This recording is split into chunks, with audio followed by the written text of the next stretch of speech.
જય હિન્દ વિદ્યાર્થી મિત્રો. આપણે ધોરણ 9માં વિજ્ઞાનનો પાઠ છે એને આજે આગળ લઈ જશું, કેમ કે ઘણી બધી શાળાઓને 29 તારીખે એકમ કસોટી છે. જોકે એ એકમ કસોટી તમારે ઘરે બેસીને નિરાતે લખવાની છે, એટલે કોઈ એની એવી ઉતાવળ નથી, પણ છતાં આપણે એને અનુલક્ષીને થોડો અભ્યાસક્રમ ચાલે એ હેતુથી આજે આપણે વિજ્ઞાન જે છે એ પાઠ જે છે એમાં પૂછાવાનો છે, તો એને આપણે પૂરો કરીશું. એમાં આપણે જે નેક્સ્ટ ટોપિકે પહોંચ્યા છીએ, પહેલી વાત આપણે કરી હતી કે સજીવનો પાયાનો એકમ કોષ છે એ સજીવની રચના કરે છે અને એ બધી ક્રિયાઓ પણ કરે છે. હવે કોષના બંધારણના જુદા જુદા ભાગોની ચર્ચા કરી આપણે. એમાં આપણે કોષરસ પટલની વાત કરી, જેને પસંદગીમાન પ્રવેશશીલ પટલ કહ્યું. પછી કોષ દિવાલ, એની ઉપરનું જે પડ છે, કોષરસ પટલ સાથે કોષ દિવાલને આપણે સાથે સમજી લીધી. કોષ દિવાલ પછી આપણે એના કોષ કેન્દ્રની ચર્ચા કરી. કોષ કેન્દ્ર પછી કોષ રસની વાત કરી. હવે કોષ રસમાં રહેલી જુદી જુદી અંગિકાઓ, કેમ આપણા શરીરની અંદર જુદા જુદા અંગો છે, હાથ પગ, એવી રીતે શરીરની અંદરના ભાગના જે અંગોની વાત કરીએ તો હૃદય છે, જઠર છે, નાનું આંતરડું છે અને ફેફસાને, એવા બધા જે અંગો છે એ અંગો કેમ આપણા શરીરમાં છે જુદા જુદા કાર્યો કરવા માટે, એવી જ રીતે કોષની અંદર જુદી જુદી ક્રિયાઓ કરવા માટે, કાર્ય કરવા માટે થઈને જુદી જુદા અંગો કહીએ, પણ એ નાના છે એટલે એનું નામ અંગિકા પાડ્યું છે. એટલે કોષીય અંગિકાઓની વાત કરીએ આપણે તો લખ્યું છે બાહ્ય પર્યાવરણથી અલગ રહેવા માટે પ્રત્યેક કોષ તેમની ફરતે પટલ ધરાવે છે. પડ છે, કોષરસ પડ આપણે જે કીધું, પટલ કીધું. બહુકોષીય સજીવો તેમની જટિલ રચના અને કાર્યોની જરૂરિયાતને પહોંચી વળવા માટે મોટા અને જટિલ કોષો ધરાવે છે, જે વિવિધ રાસાયણિક પ્રક્રિયા દર્શાવે છે. આ જુદી જુદી પ્રક્રિયાઓને એકબીજાથી અલગ રાખવા માટે કોષો પટલથી આવરિત નાની રચના અંગિકાઓ ધરાવે છે. આ એક લાક્ષણિકતા કોષ કેન્દ્રીય કોષની એવી છે કે જેને આદિકોષ કેન્દ્રીય કોષોથી અલગ કરે છે. એટલે આપણે આગળ ભણ્યા આદિકોષ કેન્દ્રી અને સુકોષ કેન્દ્રી કોષ. આદિકોષ કેન્દ્રી કોષમાં આપણે બેક્ટેરિયાના કોષની વાત કરી હતી, જેમાં અમુક અંગિકાઓ નથી, અંગિકાઓ છે જ નહીં. ઠીક છે, કોષ કેન્દ્ર છે ને એકાદ બીજી અંગિકાઓ હોઈ શકે હરિતકણ જેવી, બાકી અંગિકાઓ નથી. અને એ જે સુકોષ કેન્દ્રી જે બહુકોષીય સજીવો છે એમાં વધારે ઘણી બધી અંગિકાઓ ધરાવતા કોષો છે. આ કોષો જે આદિકોષ કેન્દ્રી છે એનાથી અલગ એટલે જ પડે છે કે આની અંદર અંગિકાઓ છે, એટલે એને સુકોષ કેન્દ્રી કોષ કીધું છે. લખ્યું છે જે તેને આદિકોષ કેન્દ્રીય કોષોથી અલગ કરે છે. આમાંની કેટલીક અંગિકાઓ માત્ર ઇલેક્ટ્રોન માઇક્રોસ્કોપ દ્વારા જ જોઈ શકાય છે, એટલે ખૂબ નાની છે, એટલે જોવા માટે ઇલેક્ટ્રોન માઇક્રોસ્કોપની જરૂર પડે છે. આમાં તમે બાજુની આકૃતિમાં જોઈ શકો છો, કોષનો એક ભાગ દેખાડ્યો છે, અંદરથી કાપીને એનો ભાગ દેખાડ્યો છે. એમાં તમે જુદી જુદી અંગિકાઓ જુઓ. એમાં છે ગોલ્ગી પ્રસાધન, લીસી અંતઃકોષરસ જાળ, પછી ખરબચડી અંતઃકોષરસ જાળ છે, કોષરસ પટલને આપણે ભણી ગયા, તારા કેન્દ્ર છે, લાઇસોઝોમ છે, રિબોઝોમ છે. આ બધી જુદી જુદી એની અંદર જે અંગિકાઓ છે એ અંગિકાઓ વિશે આપણે હવે આગળ અભ્યાસ કરવાનો છે. એટલે અહીંયા આપણે કોષ કેન્દ્ર માટે અગાઉના વિભાગમાં સમજ્યા છીએ કે હવે કેટલીક અગત્યની કોષીય અંગિકાઓના ઉદાહરણો તરીકે આપણે અહીં ચર્ચા કરીશું, જેવી કે અંતઃકોષરસ જાળ, ગોલ્ગી પ્રસાધન, લાઇસોઝોમ, કણાભસૂત્ર, રંજક કણો અને રસધાનીઓ. તેઓ અગત્યની અંગિકાઓ છે કારણ કે તેઓ કોષોમાં કેટલાક વિશિષ્ટ કાર્યો કરે છે. હવે એ અંગિકાઓ આપણે હમણાં આકૃતિમાં પણ જોઈ, એમાંની એક અંગિકા છે એ છે અંતઃકોષરસ જાળ. એની વિશે આપણે અભ્યાસ કરીએ. અંતઃકોષરસ જાળ, જે આકૃતિમાં હજી એક વખત તમે નજર નાખી શકો છો. અંતઃકોષરસ જાળ જે છે એ બે પ્રકારની અહીંયા આપી છે.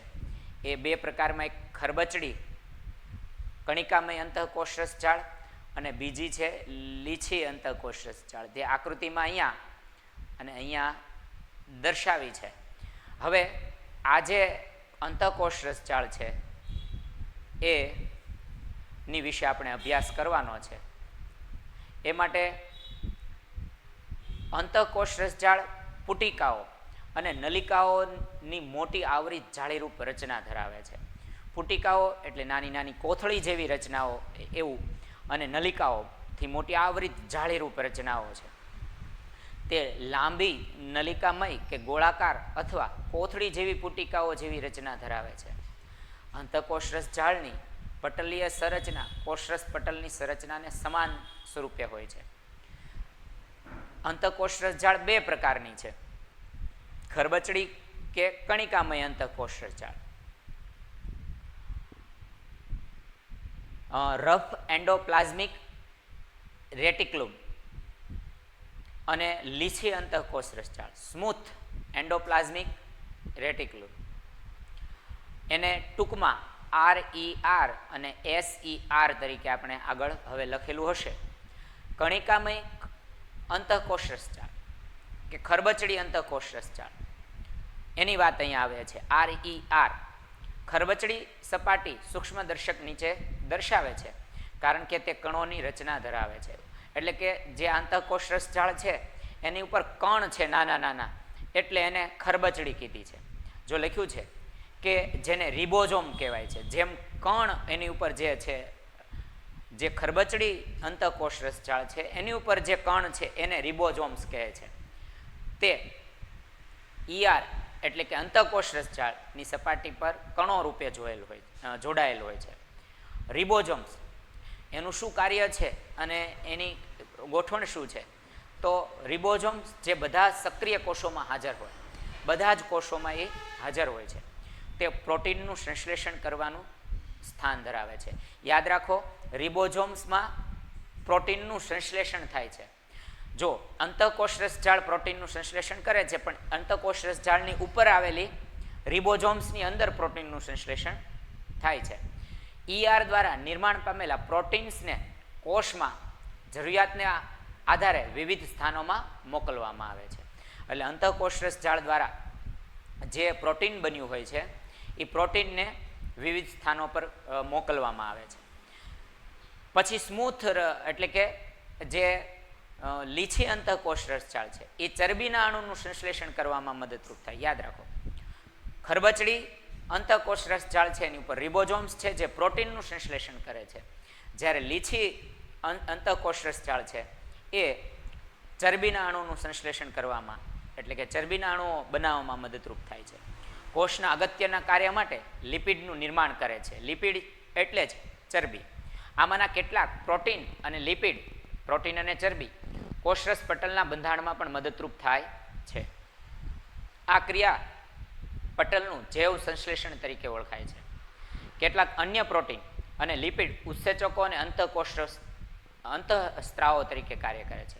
એક વખત ફરીથી વાત કરીએ કે આ જે અંતઃકોષરસ જાળ છે, લીછી અને ખરબચડી, એ બંને લીસી જે છે એ ચરબી પ્રોટીન લિપિડનું ચરબી લિપિડનું સંશ્લેષણ કરે છે.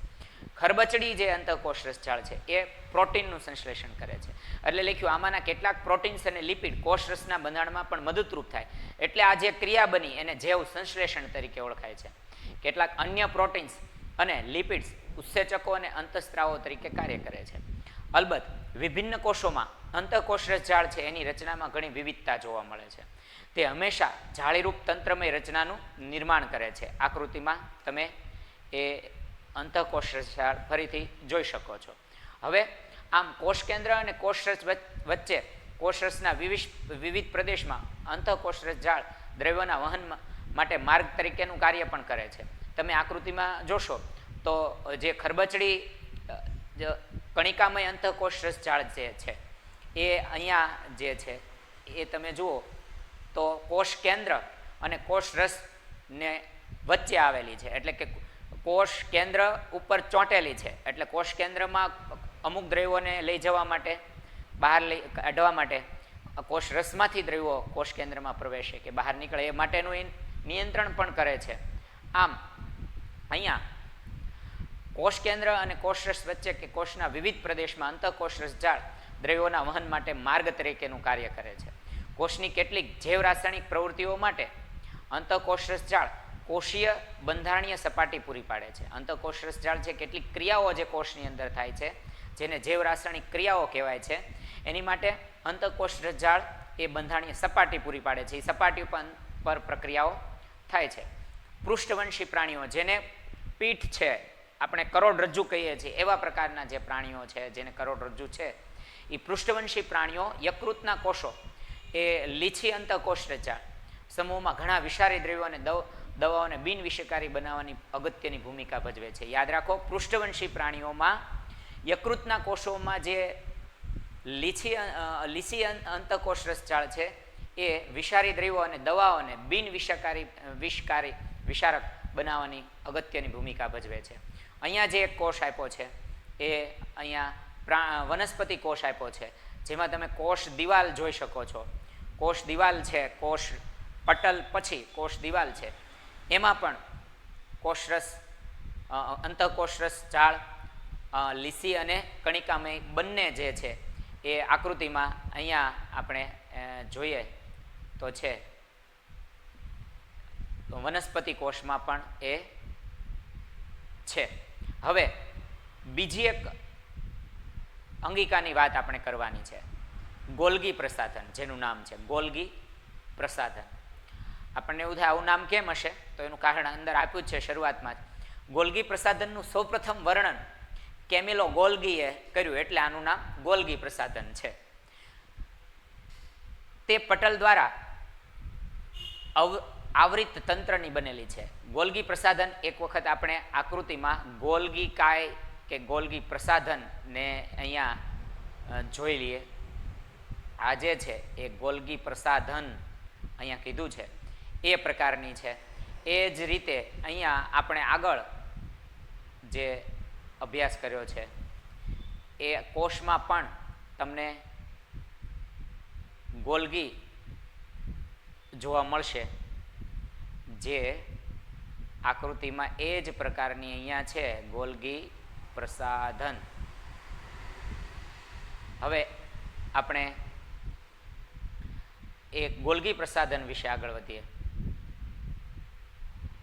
તે પટલ દ્વારા આવરિત તંત્રની બનેલી હોય રચના છે. તે એકબીજાને સમાંતર થપ્પી જેવી રચના છે. તમે આગળ જોયું તો એ થપ્પી જેવી રચના લાગે છે. બે બાજુથી ફૂલેલો ભાગ છે, વચ્ચેથી દબાયેલો છે, થપ્પી હોય, અને બે બાજુ પુટિકાઓ જેવી એટલે કે કોથળી જેવી રચનાઓ છે. એમાં આવી પુટિકાને સિસ્ટરની કહે છે. આ પટલો કેટલીક વાર અંતઃકોષ રસજાળના પટલ સાથે જોડાયેલ હોય છે, તેથી તે અન્ય જટિલ કોષીય પટલ તંત્રનો ભાગ બનાવે છે. ગોલ્ગી પ્રસાધન દ્વારા અંતઃકોષ રસજાળ દ્વારા સંશ્લેષિત દ્રવ્યોનું પેકેજિંગ કરી, જો એનું કાર્ય શું છે હવે એની ચર્ચા આવે છે. એની રચના આવી, હવે કાર્યની વાત છે કે ગોલ્ગી પ્રસાધન દ્વારા એનું એટલે કાર્ય શું, તો કે ગોલ્ગી પ્રસાધન અંતઃકોષ રસજાળ દ્વારા સંશ્લેષિત દ્રવ્યોનું પેકેજિંગ કરે છે. પેકેજિંગ, પેક કરવાનું કાર્ય કરે. અંતઃકોષ રસજાળ જે પ્રોટીન ચરબી બનાવે, પ્રોટીન અને ચરબીનું સંશ્લેષણ કરે છે, એનું પેકેજિંગ કરે છે અને કોષની અંદર તથા કોષની બહાર મુક્ત કરવા માટે એ કાર્ય કરે છે. પુટિકાઓમાં નિપજનું પેકિંગ કરવું અને રૂપાંતર કરવું તેમજ તેમને સંગ્રહ કરવાના કાર્યો ગોલ્ગી પ્રસાધન કરે છે. એટલે કે જે અંતઃકોષ રસવાળા જે દ્રવ્યો ઉત્પન્ન થયા હોય એનું પેકેજિંગ અને રૂપાંતર કરવું અને સંગ્રહ કરવાનું કાર્ય ગોલ્ગી પ્રસાધન કરે. કેટલાક કિસ્સામાં ગોલ્ગી પ્રસાધન સરળ શર્કરામાંથી જટિલ શર્કરાનું નિર્માણ પણ કરે છે. આ એક વધારાનું કાર્યનું લખ્યું છે કે એ સરળ શર્કરાઓમાંથી જટિલ શર્કરાનું નિર્માણ પણ કરે છે. ગોલ્ગી પ્રસાધન લાઇસોઝોમના નિર્માણ સાથે પણ સંકળાયેલી છે. બીજી એક જે અંગિકા છે લાઇસોઝોમ, એ લાઇસોઝોમ બનવા માટે પણ ગોલ્ગી પ્રસાધન છે એ જરૂરી છે. કેમિલો ગોલ્ગી વિશેની થોડી માહિતી અહીંયા આપી છે, તમે એનો અભ્યાસ કરજો, એ વધારાની માહિતી છે જાણવા માટેની. હવે આવે છે લાઇસોઝોમ. લાઇસોઝોમ એક અગત્યની અંગિકા છે. આપણે પરીક્ષાઓ માટે એની માટે અગત્યની અંગિકા છે, કેમ કે એમાંથી પ્રશ્ન વધારે પૂછાય છે. શું પૂછાય છે હમણાં ચર્ચા કરીએ છીએ. કોષનું ઉત્સર્ગ દ્રવ્ય કે કચરાને ત્યજતા તંત્રના પ્રકાર તરીકે લાઇસોઝોમ. જો લાઇસોઝોમ શું કરે છે, કોષની અંદર જે નકામા દ્રવ્યો ઉત્પન્ન થાય છે એને દૂર કરવા માટેની ક્રિયા કે દૂર કરવા માટે જે રચના છે એ છે. બીજું અહીંયા લખ્યું છે કોઈ પણ વિદેશી દ્રવ્ય એટલે બીજા દેશમાંથી આવ્યું એવું નહીં, પરંતુ કોષની અંદર કોષ સિવાયનું જે દ્રવ્ય અંદર પ્રવેશે છે, બીજું કોઈ કોષની અંદર હોય એ સિવાયનું દ્રવ્ય પ્રવેશે, એની માટે વિદેશી શબ્દ વાપર્યો છે. કોઈ પણ વિદેશી દ્રવ્ય તેમજ તૂટેલી કોષીય અંગિકાઓનું પાચન કરી તેના પૂર્ણ કોષને સ્વચ્છ રાખવામાં લાઇસોઝોમ મદદરૂપ થાય છે. શું કહે છે, બહારનું દ્રવ્ય આવ્યું હોય કાંઈ કે કોઈ બીજી અંગિકાઓ ફેલ થઈ ગયેલી હોય તો એનું પાચન કરી નાખવું, એટલે કે વિઘટન કરી અને તેના કોષને સંપૂર્ણ સ્વચ્છ રાખવામાં લાઇસોઝોમ મદદરૂપ થાય છે. જેવા કે બેક્ટેરિયા, ખોરાક, જૂની અંગિકાઓ જે નાશ થવાને કારણે હોય તેનું લાઇસોઝોમ વિઘટન કરે અને નાના ટુકડામાં ફેરવી નાખે છે. જો જૂની અંગિકાઓ જે નાશ થવાને આરે હોય તેનું લાઇસોઝોમ વિઘટન કરે છે અને નાના ટુકડાઓમાં ફેરવી નાખે છે. લાઇસોઝોમ પાચન કરી શકે છે કારણ કે તેઓ પાચન માટેની સક્રિય ઉત્સેચકો ધરાવે છે એમાં, કે જે બધા કાર્બનિક દ્રવ્યને તોડવાની ક્ષમતા ધરાવે છે. કોષીય, હવે આ અગત્યની વાત છે, કોષીય ચયાપચય દરમિયાન એટલે કોષની અંદર જે પાચનની ક્રિયા થાય છે એ દરમિયાન વિક્ષેપ સર્જાતા કોઈ ખામી સર્જાય તો લાઇસોઝોમ પોતાના જ કોષનું પાચન કરી નાખે છે, એટલે કે પોતાના કોષનું જ નાશ કરી નાખે છે, એનું જ વિઘટન કરી નાખે છે. ઉદાહરણ તરીકે જ્યારે કોષ ઈજાગ્રસ્ત બને ત્યારે લાઇસોઝોમ તૂટે છે અને તે પોતાના જ ઉત્સેચક દ્વારા પોતાના જ કોષનું પાચન કરી નાખે છે. આથી જ લાઇસોઝોમને કોષની આત્મઘાતી કોથળી તરીકે ઓળખવામાં આવે છે. પરીક્ષામાં વારંવાર પૂછાતો 2 માસમાં એક કારણ છે કે લાઇસોઝોમને શા માટે આત્મઘાતી કોથળી કહેવાય છે. તો આપણે અહીંયા હમણાં વાત કરી હતી એ મુજબ કે ચયાપચયની વિક્ષેપ સર્જાય ત્યારે તે પોતાના જ કોષનું પાચન કરી નાખે. આત્મઘાતી એટલે શું, પોતે તો નાશ પામે ને સાથે બીજાને પણ નાશ કરતા જાય, બીજાનો નાશ પણ, એને આપણે આત્મઘાતી કહી શકીએ. એટલે કે જ્યારે કોષ ઈજાગ્રસ્ત બને ત્યારે લાઇસોઝોમ તૂટે છે ને તે પોતાના જ ઉત્સેચક દ્વારા પોતાના જ કોષનું એટલે પોતાનું જ પાચન કરી નાખે છે. આથી લાઇસોઝોમને આત્મઘાતી કોથળી તરીકે પણ ઓળખવામાં આવે છે. આ કારણ અગત્યનું છે. હવે સંરચનાકીય લાઇસોઝોમ આવૃત કેવી રચના છે એને એમ તો કે લાઇસોઝોમ આવૃત પટલીય કોથળીઓ જેવી રચના છે જે પાચિત ઉત્સેચકો ધરાવે છે. આ ઉત્સેચકો કણિકામય અંતઃકોષરસ દ્વારા નિર્માણ પામે છે. આકૃતિમાં તમે એક વખત લાઇસોઝોમ છે એનો અભ્યાસ કરો, જુઓ લાઇસોઝોમ જે દેખાય છે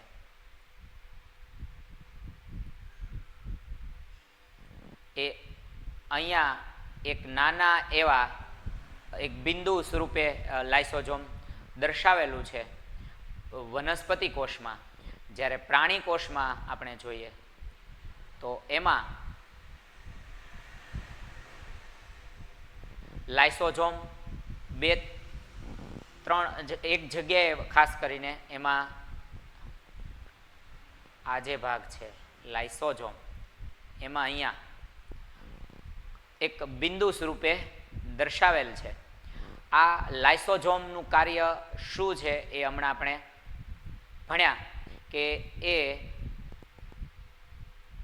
પાચન કરવામાં મદદરૂપ રાખે છે, ઉત્સર્જનનું કાર્ય કરે છે, કોષને સ્વચ્છ રાખે છે અને જ્યારે કોઈ નુકસાન થાય છે કોષમાં ત્યારે આત્મઘાતી કોથળી તરીકે કાર્ય કરે છે. અને હવે આવે છે કણાભ સૂત્ર. એક વખત આપણે વળી પાછા એ આકૃતિમાં કણાભ સૂત્રને જોઈ લઈએ. અહીંયા આકૃતિમાં આ ભાગ જે છે એમાં જે નાનો અહીંયા દેખાઈ રહ્યો છે એ ભાગ છે કણાભ સૂત્ર છે વનસ્પતિ કોષમાં, અને અહીંયા જે પ્રાણી કોષ છે એમાં પણ એવો જ કણાભ સૂત્રનો ભાગ દર્શાવ્યો છે. આ જે ભાગ છે એ કણાભ સૂત્ર છે. હવે એ કણાભ સૂત્ર વિશે આપણે વધારે આગળ અભ્યાસ કરીએ. એ પણ અગત્યનો એક પ્રશ્ન બનાવે છે 2 માસમાં કે જો શરૂઆતમાં જેની વાત છે કણાભ સૂત્રને કોષના શક્તિઘરો કહેવાય છે. કોષનું શક્તિઘર છે કણાભ સૂત્ર, એ તમારે સમજાવવાનું આવે, કારણ આપવાનું આવે છે. કણાભસૂત્રોને કોષના શક્તિઘરો તરીકે ઓળખવામાં આવે છે. જીવનની વિવિધ રાસાયણિક પ્રવૃત્તિઓ માટે ઉર્જાની જરૂરિયાત હોય છે. જે ઉર્જા એટીપીનું પૂરું નામ છે એડિનોસાઇન ટ્રાઇફોસ્ફેટના સ્વરૂપમાં કણાભસૂત્ર દ્વારા મુક્ત થાય છે. કોષના ઉર્જા ચલણ એટલે કે ઉર્જા માટેનું જે કંઈ ચલણ છે, એટલે કે જે ઉર્જા માટે ઉપયોગમાં આવે છે એવા પદાર્થો કે દ્રવ્યો કે શક્તિ ચલણ તરીકે એટીપીને ઓળખવામાં આવે છે. આ જે એટીપી છે એ ઉર્જા માટેનું દ્રવ્ય છે. ઉર્જા શરીરમાં આપવા માટેનું, મુક્ત કરવા માટેનું, યાંત્રિક કાર્યક્રમ માટે અને નવા રાસાયણિક સંયોજનો બનાવવા માટે શરીરમાં એટીપીના સ્વરૂપમાં ઉર્જા સંગ્રહ કરવામાં આવે છે. કણાભસૂત્રો 2 આવરણો ધરાવે છે. બાહ્ય આવરણ ઘણું ખરું છિદ્રિષ્ટ હોય છે, કાણા કાણાવાળું, જ્યારે અંતઃ આવરણ ઊંડા અંતઃ પ્રવર્ધો અંદર ગળી વાળો ભાગ છે. તમે વ્યવસ્થિત આકૃતિ જોજો. આ પ્રવર્ધો એટીપી નિર્માણ માટેની રાસાયણિક પ્રક્રિયાઓ માટે વિશાળ સપાટીનું નિર્માણ કરે છે. કણાભસૂત્રો વધારે મજબૂત અંગિકાઓ છે, જેનો અર્થ એ થાય કે તેઓ ડીએનએ અને રિબોઝોમ્સ ધરાવે છે. યાદ રાખજો, અત્યાર સુધીની અંગિકા ધરાવી એમાં ડીએનએ ને રિબોઝોમ હોય એવી વાત નથી આવી. એક શેમાં હતું, એ જે કોષ કેન્દ્ર હોય એની અંદર હતો ડીએનએ, પણ અહીંયા યાદ રાખો કણાભસૂત્રમાં પોતાનું ડીએનએ ને રિબોઝોમ્સ છે. આથી કણાભસૂત્રો કેટલાક તેમના પોતાના પ્રોટીન્સનું નિર્માણ કરવાની ક્ષમતા ધરાવે છે. એટલે અહીંયા કણાભસૂત્રોની આપણે વાત પૂરી કરીએ તો એમાં એવું કીધું છે કણાભસૂત્રમાં કે એ કોષનું શક્તિઘર છે, એ યાદ રાખવાનું છે ખાસ. હવે આવે છે રંજક કણો. રંજક કણો એટલે એ નાના નાના એવા કણો જે આકૃતિમાં તમે આગળ અહીંયા જુઓ તો હરિતકણ છે, હરિતકણ છે, અને બીજા એવા કેટલાક કણો કે જે વનસ્પતિ અને ફૂલોને એને રંગ આપે છે એને આપણે રંજક કણો કહી શકીએ. આ હરિતકણ પણ છે એ રંજક કણ જ છે. એટલે એવા કણો એને કે જે રંગ ધરાવે છે, અને કેટલાક કણો છે એ સજીવ શરીરના બીજા જુદા જુદા કાર્યો માટે ઉપયોગી છે. અહીંયા એના 2 ભાગો કરી અને સમજાવ્યા છે આપણને રંજક કણો. રંજક કણો પ્લાસ્ટિડ માત્ર વનસ્પતિ કોષોમાં હોય છે. જો માત્ર કેમાં હોય છે? વનસ્પતિ કોષમાં જ હોય છે. 2 પ્રકારના રંજક કણો હોય છે. ક્રોમોપ્લાસ્ટિડ એટલે કે એને રંગ કણો કહેવાય. લુકોપ્લાસ્ટ શ્વેત કે રંગહિત કણો જે રંગ ધરાવે છે એવા ક્રોમોપ્લાસ્ટિડ છે. અને લુકોપ્લાસ્ટ એટલે શ્વેત કણ એટલે કે એમાં રંગ નથી એવા રંજક કણોના 2 ભાગ કીધા. રંજક કણો ક્લોરોફિલ રંજક દ્રવ્ય ધરાવે તો તે હરિતકણ તરીકે ઓળખાય છે. એમાં ક્લોરોફિલ નામનું લીલા રંગનું દ્રવ્ય હોય તો એને હરિતકણ કહીએ છીએ. વનસ્પતિઓમાં હરિતકણો પ્રકાશ સંશ્લેષણ માટે ઘણા અગત્યના છે. હરિતકણો ક્લોરોફિલ સિવાય પીળા કે નારંગી રંજક દ્રવ્યો પણ વધારામાં ધરાવે છે. રંગહીન કણો પ્રાથમિક કક્ષાની અંગિકાઓ છે, જેમાં સ્ટાર્ચ, ચરબી અને પ્રોટીન કણિકાઓનો સંગ્રહ થાય છે. રંજક કણોના આંતરિક આયોજનમાં ઘણા બધા પટલીય સ્તરોના દ્રવ્યોમાં લટકતા આવેલા હોય છે, જે દ્રવ્યને સ્ટ્રોમા કે આધારક કહેવાય છે. રંજક કણો છે એને આંતરિક આયોજનમાં એટલે કે આપણે હમણાં જે વાત કરી હરિતકણ, તો એની અંદર ઘણા બધા પટલીય દ્રવ્યો હોય છે જેને સ્ટ્રોમા કે આધારક કહે છે. રંજક કણોની બાહ્ય સંરચના કણાભસૂત્રને સમાન હોય છે. બહારની રચના કણાભસૂત્ર જેવી જ હોય છે એની, પણ પોતાના ડીએનએ રિબોઝોમ્સ ધરાવે છે. કણાભસૂત્રોની જેમ રંજક કણો પણ પોતાના ડીએનએ ને રિબોઝોમ ધરાવે છે. આ બીજી અંગિકા જે પોતાના ડીએનએ ને રિબોઝોમ્સ ધરાવે છે. હવે રંજક કણો પછી રસધાનીઓ. રસધાની આપણે જોઈએ વનસ્પતિ કોષમાં તો ખૂબ મોટો પીળો ભાગ તમને અહીંયા દેખાશે. આ જે પીળો ભાગ છે એ રસધાની છે. એ રસધાની વનસ્પતિ કોષમાં ખૂબ મોટી હોય છે, જ્યારે પ્રાણી કોષમાં રસધાની છે એ ખૂબ જ નાની હોય છે. અહીંયા કેટલાક જે બિંદુઓ દેખાય છે આપણને પ્રાણી કોષમાં, આવા કેટલાક દેખાય છે, એમાંના કેટલાક રસધાની હોઈ શકે છે. હવે આપણે એમાંની રસધાની વિશે આપણે આગળ ચર્ચા કરીએ. રસધાનીઓ ઘન કે પ્રવાહી પદાર્થોના સંગ્રહ કરતી, જો કોને રસધાની કહેવાય તો કે ઘન કે પ્રવાહી પદાર્થોનો સંગ્રહ કરતી કોથળી જેવી રચના રસધાનીઓ છે. રસધાનીઓ પ્રાણી કોષમાં નાના કદની હોય, યાદ રાખજો, જ્યારે વનસ્પતિ કોષમાં ઘણા મોટા કદની હોય. કેટલીક વનસ્પતિ કોષમાં કેન્દ્રસ્થ રાજધાનીના કોષના કદનો 50 થી 90% ભાગ રોકે છે. મેં હમણાં દેખાડી પ્રાણી વનસ્પતિ કોષમાં ખૂબ મોટો ભાગ એણે રોકી પાડ્યો છે, પીળો ભાગ જે છે. વનસ્પતિ કોષોમાં રાજધાનીઓ કોષીય દ્રવ્યો દ્વારા ભરેલી હોય છે અને કોષને આશુનતા અને બરડતા પૂરી પાડે છે. આશુનતા એટલે એ જેને આપણે નરમાશ પણ કહી શકાય. વનસ્પતિ કોષના જીવનમાં અગત્યના ઘણા દ્રવ્યોનો સંગ્રહ રાજધાનીમાં થાય છે, જેમાં એમિનો એસિડ્સ, શર્કરાઓ, વિવિધ કાર્બનિક એસિડ અને કેટલાક પ્રોટીન સમાયેલા છે. અમીબા જેવા એકકોષીય સજીવમાં અન્નધાની ખોરાકનો સંગ્રહ કરતી રાજધાની છે. ખોરાક દ્રવ્યો ધરાવે જેને અમીબા ઉપયોગમાં લે છે. કેટલાક એકકોષીય સજીવો વિશિષ્ટ પ્રકારની રાજધાની પણ ધરાવે જે વધારાના પાણીનો અને કેટલાક નકામા પદાર્થોનો ત્યાગ પણ કરે છે. પ્રશ્નો આવે છે. તમે અભ્યાસ કરેલી 2 અંગિકાના નામ આપો જે પોતાનું જનીનિક દ્રવ્ય ધરાવે છે. તો અહીંયા આપણે બાજુમાં જ તે 2 આવી હતી અંગિકા, એક કણાભસૂત્ર અને એક છે રંજક કણો જે પોતાનું જનીનિક દ્રવ્ય એટલે કે DNA ધરાવે છે. જો કેટલાક ભૌતિક રાસાયણિક કારણોસર કોષનું આયોજન નાશ પામે તો શું થાય? તો ઓલું આપણે લાઇસોઝોમની વાત કરીએ કે લાઇસોઝોમ જે છે એ કેટલાક ભૌતિક કારણોસર કોષનું આયોજન નાશ પામે તો લાઇસોઝોમ છે એ કોષનો શું કરે છે? નાશ કરી નાખે છે. એવો જ ત્રીજો પ્રશ્ન છે કે શા માટે લાઇસોઝોમને આત્મઘાતી કોથળી તરીકે ઓળખવામાં આવે છે? તો ચયાપચયની ક્રિયા દરમિયાન કે કોઈ કારણોસર કોઈ ભાગ અને અંગિકાને નુકસાન પહોંચે છે જ્યારે કોષમાં, ત્યારે એ જે લાઇસોઝોમ છે એ કોષનો નાશ કરી નાખે છે અને એટલે જ એને આત્મઘાતી કોથળી તરીકે ઓળખવામાં આવે છે. કોષમાં ક્યાં પ્રોટીન સંશ્લેષણ થાય? તો અગાઉ શરૂઆતમાં આપણે ભણ્યા કે જે ખરબચડી અંતઃકોષ રસજાળ છે એમાં ઉપર આવેલા જે રિબોઝોમ્સ છે એમાં પ્રોટીન સંશ્લેષણનું કાર્ય થાય છે. પ્રત્યેક કોષ આ રીતે પોતાની રચના નક્કી કરે છે. આપણે હમણાં આ બધા જે ટોપિકની વાત કરી હતી કે પહેલાં કોષરસ પટલ, કોષ કેન્દ્ર, કોષરસ, કોષ દિવાલ અને હવે એની અંદર આવેલી બધી અંગિકાઓનો અભ્યાસ પૂરો થયો. એટલે હવે પાઠને પૂર્ણાહુતિ તરફમાં પ્રત્યેક કોષ આ રીતે તેમની પોતાની રચના નક્કી કરે છે અને કાર્ય કરવાની ક્ષમતા ધરાવે, કારણ કે તેમાં પટલનું આયોજન અને અંગિકાઓ વિશિષ્ટ રીતે આયોજનબદ્ધ બનેલી છે. આવી જુદી જુદી અંગિકાઓ જુદા જુદા કાર્ય કરે છે એટલે સરસ કાર્ય કરે છે કોષ પોતે, કારણ કે તેમાં લખ્યું છે એ મુજબ. આથી કોષનું પાયાનું સંરક્ષણીય આયોજન ધરાવે છે. આ કોષોનો વિવિધ કાર્યો કરવા માટે મદદરૂપ થાય, જેવા કે શ્વસન, પોષણ મેળવવું અને નકામા દ્રવ્યો દૂર કરવા કે નવા પ્રોટીન્સનું નિર્માણ કરવું. આમ કોષ તે સજીવોના પાયાનો બંધારણીય એકમ છે, તે સજીવનો પાયાનો ક્રિયાત્મક એકમ પણ છે. અહીંયા આપણે પાઠ પૂરો કરીએ છીએ.